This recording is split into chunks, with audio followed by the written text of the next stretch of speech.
নমস্কার বন্ধুরা, আনন্দপথের 872 পর্বে আজ আপনাদের সকলকে স্বাগত জানাচ্ছি। আজ আমরা আলোচনা করছি একটু মুদ্রা নিয়ে। এই মুদ্রা আপনারা ইউটিউবে অনেক দেখতে পান, অনেক রকম মুদ্রা দেখেন, তাই না? মুদ্রা সম্পর্কে কিছু বক্তব্যও শোনেন।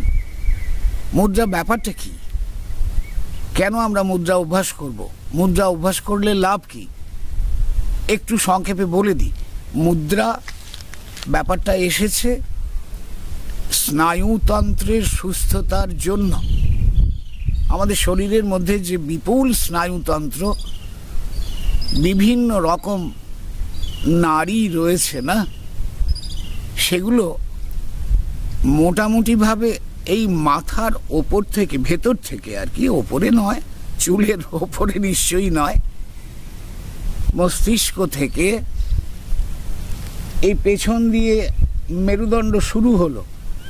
মেরুদণ্ডের এখান দিয়ে সে মেরুদণ্ডের ভেতর দিয়ে ক্রমশ নেমে গেছে, নেমে গিয়ে কাঁধ হয়ে হাতের একেবারে এই আঙুল পর্যন্ত চলে এসেছে।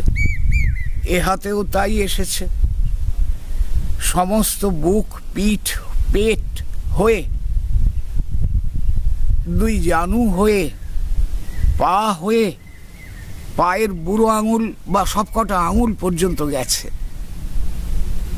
এখন এরা ছড়িয়ে আছে স্নায়ুজাল সারা শরীরে। যারা আকুপ্রেশার বা আকুপাংচার নিয়ে পড়াশুনো করেছেন তারাও ব্যাপারটা জানেন যে শরীরের মধ্যে বিভিন্ন অংশে চাপ দিলে পরে শারীরিক সুস্থতা খুব দ্রুত ফিরে আসে। আমি কোনোদিন আকুপ্রেশার নিয়ে কিছু চর্চা করিনি, আমি জানি না। মুদ্রা বলতে পারি জ্ঞান মুদ্রা, বায়ু মুদ্রা, সূর্য মুদ্রা, পৃথ্বী মুদ্রা ইত্যাদি অসংখ্য রকমের মুদ্রা রয়েছে। এগুলোর দ্বারা শরীর এবং মনের বিপুল উপকার সাধিত হয়। কিন্তু বন্ধু, এগুলো করবার মতন সময় যে আমার নেই, তাহলে কি করব? আপনাদের অধিকাংশেরই হয়তো এই সময় নেই, ব্যস্ত নিজেদের কাজে। তাহলে কি করবেন? কি করবেন তার একটি সহজ পদ্ধতি আপনাদের শিখিয়ে দিচ্ছি। যদি এটা করতে পারেন তাহলে আপনি অনেকাংশে সুস্থ থাকবেন। ব্যাপারটা হলো যে আগেকার দিনের মানুষেরা আমরা দেখেছি বা আমরা নিজেরাও করেছি, স্নান করার আগে সারা গায়ে ডোলে ডোলে সর্ষের তেল মাখতাম। এখন মাখি না বন্ধু। এখন আমি আধুনিক হয়েছি, তাই আমি সর্ষের তেল মাখি না। স্নানের পরে গায়ে অনেক সুগন্ধ বেরোয়, তার জন্য একটা বডি ম্যাসাজ অয়েলও আমি ব্যবহার করতে রাজি আছি। কিন্তু সর্ষের তেল জঘন্য জিনিস, ও কি গায়ে মাখা যায়? কিন্তু এটি মাখা অত্যন্ত প্রয়োজনীয় এবং সারা শরীরে ওই ডোলে ডোলে তেল মাখার ফলেই কিন্তু আপনার স্নায়ুতন্ত্র সঞ্জীবিত হয়। তাই যিনি অভ্যেস এখনো ধরে রাখতে পেরেছেন বা যারা নতুন করে শুরু করতে চান তাদের বলবো, এর চেয়ে মহৌষধ আর কিছু হয় না। আধটা ঘন্টা সময় আপনাকে রাখতে হবে। বেশ খানিকটা সর্ষের তেল নিয়ে সারা শরীরে ভালোভাবে ম্যাসাজ করুন, তারপরে স্নান করুন। এতে তেলটা যেন শরীরের মধ্যে টেনে নেয়, সেই সময়টুকু দেবেন, খুবই উপকার পাবেন। এটা গেল একটা কথা। দ্বিতীয় কথা, আমার তো সে সময়ও নেই। আমি ছুটে এসে বাথরুমে ঢুকি আর হুড়মুড় করে স্নান করে বেরিয়ে চলে আসি। তাহলে কি করব? তাদের জন্য আজকের কথা অতি সংক্ষেপে ব্যাপারটা বোঝাবার চেষ্টা করি। এই দুই হাত দিয়ে কাজ করুন। প্রথম কাজ হবে মস্তিষ্কের ভেতরে যারা আছে তাদের জন্য বারবার এই 4টি আঙুল দিয়ে সমস্ত মস্তিষ্কের ওপরের অংশে, খুলির ওপরের অংশে বারবার চাপ দিন। এ দেখুন, 1 2 3 4 5 6। আবার সমস্ত অংশটা আপনি এইভাবে বারবার অন্তত 5 বার চাপ দিয়ে ওপর থেকে নিচ পর্যন্ত আসুন। এইটি মস্তিষ্ককে আপনার সক্রিয় করবে। মস্তিষ্কে রক্ত সঞ্চালন বাড়াবে, আপনি সুস্থ থাকবেন। এই গেল একটি ব্যাপার। দ্বিতীয় ব্যাপার হচ্ছে, এই কপালের ওপরে আঙুল রেখে এরমভাবে টান দিন বারবার, অন্তত 5 বার। এই 4টে আঙুল দিয়েই 4টে 4টে 8টা, এরকম অন্তত 5 বার। আমি যতটা তাড়াতাড়ি করছি এত তাড়াতাড়ি করবেন না, আমি তাড়াতাড়ি করছি, অনেক কিছু দেখাতে হবে তো, তাই একটু ধীরে করবেন। সুন্দর করে চাপ দিয়ে দিয়ে আস্তে আস্তে পেছনের দিকে চলে যাবেন, এই কপালপুরের শেষ প্রান্ত পর্যন্ত। এইভাবে অন্তত 5 বার ম্যাসাজ করুন। এই অংশের সমস্ত নার্ভ উজ্জীবিত হবে। আপনার সাইনাসের সমস্যা থাকলে কমে যাবে, মাথা ধরা কমবে, এবং প্রচুর পরিমাণে রক্ত সঞ্চালন হওয়ায় মস্তিষ্ক সক্রিয় হবে, খুব উপকার পাবেন। দৃষ্টিশক্তির সমস্যা, সাইনাস টিউবের সমস্যার জন্য এই 2টো আঙুল নিন, 2টো তর্জনী, ভুরুর ওপর দিয়ে ধীরে ধীরে শুরু থেকে শেষ পর্যন্ত টানুন। এটাও 5 বার করবেন। অত্যন্ত উপকারী এটি। দৃষ্টিশক্তি সবল থাকে এবং আপনার সাইনাসের সমস্যা থাকলে সেটাও কেটে যাবে। চশমা পরে আছি, হয়তো আপনাদের বুঝতে একটু অসুবিধে হচ্ছে, খুলেই আর একটা জিনিস দেখাই। কাজল পরার চোখের কোলের জায়গাটা এক রকম ভাবে আপনি এরকম 5 বার টেনে টেনে তুলুন। জোরে চাপ দেবেন না, তাহলে চোখে লাগবে, চোখের ক্ষতি হবে। আলতো করে কিন্তু চাপ দিয়ে এই ওপরের পর্যন্ত তুলে আনবেন। এইভাবে 5 বার করুন। এতে আপনার দৃষ্টিশক্তির উপকার হবে এবং মাথা ধরার সমস্যা থেকে মুক্তি পাবেন। এবার নাকের দুপাশে আঙুল দিন, 1টি বা 2টি, 1টি দিলেও কাজ হয়, 2টি দিলেও হয়। এইভাবে টেনে নিচের দিকে নামান। এটাও 5 বার করুন। এতে বন্ধ নাক ছেড়ে যাবে, সাইনাসের সমস্যা ছেড়ে যাবে, সুস্থ থাকবেন। আচ্ছা, এইবার 5 বার হয়ে যাবার পর 4টে আঙুল আবার নিন। ঠিক জুলফি যেখান থেকে শুরু হয় সেখান থেকে ধীরে ধীরে ধীরে ধীরে নিচের দিকে নামাবেন। এটাও 5 বার অন্তত, পারলে বেশি করবেন। আপনার মস্তিষ্কে প্রচুর পরিমাণে রক্ত যাবে। যখন মাথা ধরে দেখেন তো এই দুপাশের শিরাগুলো দপদপ করে, সেই তার ওপরই আপনি চাপ দিচ্ছেন। পাশে আরও কতকগুলো নার্ভের ওপরেও আপনি চাপ দিয়ে এই কাজ করছেন। এইভাবে 5 বার করুন।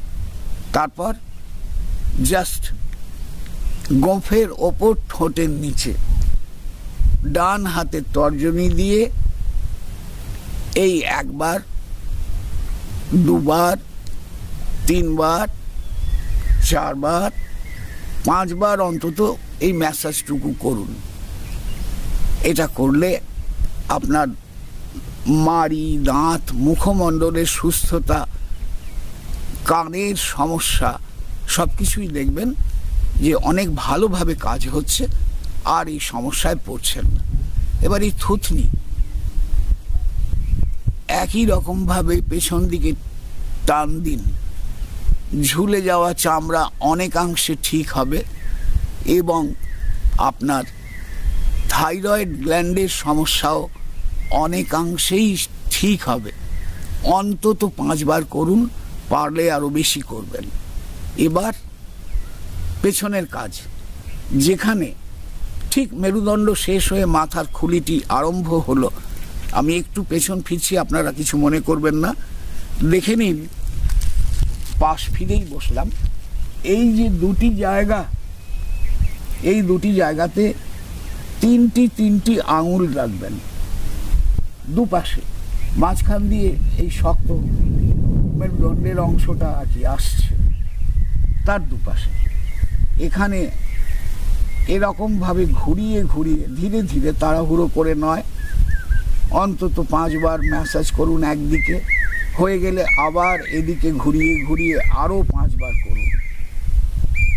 অদ্ভুত উপকারী এই মেডালা অবলঙ্গাটাকে সক্রিয় করার একটি অনুশীলন।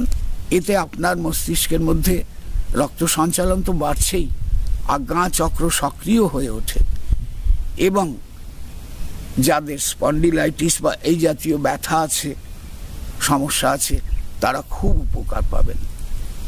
তারপর আপনি ঘাড়টা অনেক রকমভাবে ঘাড়টা ম্যাসেজ করা যায়। স্রেফ এরমভাবে হাত ঘষেও করতে পারেন, এ হাত দিয়েও করতে পারেন, এক এক হাতে 5-5-10 বার,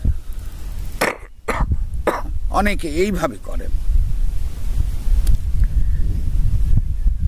এভাবেও 5-5-10 বার যদি করেন খুবই উপকার পাবেন। এরপর গলায় চলে আসুন। কিছু কাজ নয়, এক এক হাতে 5 বার করে 10 বার গলাটাও ম্যাসাজ করে নিন বন্ধু। এরপর আর সারা শরীর দেখাচ্ছি না, হাত, বুক, পিঠে যতটুকু হাত যায়, অনেকেরই হাতে ব্যথা থাকে, কাঁধে। এরপরে নাভিতে সর্ষের তেল একটু রোজ দেবেন স্নানের সময়, এতে শরীরের খুব উপকার হয়। আর পেটে একটু ভালো করে হালকা ম্যাসাজ করে নেবেন, পিঠ যতটা পারেন ততটা ম্যাসাজ করবেন, কোমরে হাত ঘুরিয়ে ঘুরিয়ে ম্যাসাজ করবেন, 2 পা জানু ওপরের অংশটি এবং 2 পায়ের ডিম ভালো করে ম্যাসাজ করে ওপরের মাংসপেশিগুলো যতটা পারবেন ম্যাসাজ করবেন এবং পায়ের পাতা একেবারে প্রত্যেকটি আঙুলের ডগা পর্যন্ত ভালো করে ঘষে নেবেন। মনে রাখবেন পায়ের তলাও ম্যাসাজ করা দরকার। পায়ের তলায় আমাদের নার্ভাস সেন্টারের শেষ অবস্থান বা প্রধান অবস্থান একটা যেমন মস্তিষ্কে, তেমনি পায়ের তলাতে, তাই পায়ের তলাও ভালো করে ম্যাসাজ করা দরকার। যদি আপনি এইটুকু করতে পারেন, আপনার শারীরিক সুস্থতা সব দিক থেকে ফিরে আসবে। চেষ্টা করে দেখুন। এ তো এমন কিছু একটা ব্যাপার নয়, অনেক সময়ই আমরা বসে আছি, বসে যখন থাকছেন তখনই করুন না, ওটাই তো আপনার অবসর, তখনই কাজ করুন, উপকার পাবেন বন্ধু। সব কটা কথাই বললাম, দরকার পড়লে ভিডিওটা 2-3 বার দেখে বুঝে নেবেন। করুন, শুরু করুন, শরীরের কষ্ট অনেকাংশে কমে যাবে। শরীর ঠিক থাকলে তবে না আপনি ধর্মীয় কাজ করবেন। তাই শরীর ঠিক রাখুন। যিনি মুদ্রা জানেন, মুদ্রা পারেন, তিনি অভ্যাস করুন মুদ্রা। যারা মুদ্রা জানেন না, পারেন না, এইভাবে সারা শরীর যদি ম্যাসাজ করেন, অবশ্যই শরীরের সব রকম উপকার পাবেন। একটা কথা বলে শেষ করব। 2 হাত তুলেছি একসঙ্গে, এ দেখুন বাঁ হাতের ওপরে ডান হাতের এই 4টি আঙুল, আঙুলের ওপরে আঙুল দিলাম, আস্তে আস্তে টানতে থাকুন নিচের দিকে, নিচের দিকে টেনে একেবারে কবজি পর্যন্ত চলে যান, মোড় ঘুরিয়ে দিয়ে বুড়ো আঙুলের দিকে চলে যান। হলো? আবার করছি, একটু ঘুরিয়ে নিলাম যাতে জানি না কতজন কিভাবে দেখতে পাচ্ছেন। এই ওপর থেকে আস্তে আস্তে টেনে টেনে জোরে চাপ দিয়েই কিন্তু নামাবেন, নামিয়ে একেবারে কবজি পর্যন্ত চলে আসবেন। এবার টেনে ওপরে তুলে এই বুড়ো আঙুলটা পর্যন্ত আসবেন। এটা ডান হাতেও করুন একই রকম, 5 বার করে 2 হাতে 10 বার করবেন। এতে দারুণ উপকার পাবেন। শরীরের সমস্ত অংশ আপনার তরতাজা করার জন্য এটি একটি খুব ভালো পদ্ধতি। সমস্ত নার্ভাস সেন্টারেতে সক্রিয় হয়ে ওঠে। বলা হয় এতে আয়ু পর্যন্ত বৃদ্ধি হয়। তো কাজেই এইগুলো অভ্যাস করুন বন্ধু। আর নমস্কারের কোনো তুলনা নেই। জোরে হাত চেপে নমস্কার করবেন, তাতেও আপনি উপকার পাবেন। কারণ এই প্রত্যেকটি স্নায়ুতন্ত্র হাতের ভেতরে যা রয়েছে সেটা কিছুটা হলেও সক্রিয় হবে। হাত জোর অবস্থাতেই আপনাদের সকলকে নমস্কার জানাচ্ছি। সবাই ভালো থাকুন। আবার পরবর্তী পর্বে দেখা হবে। নমস্কার।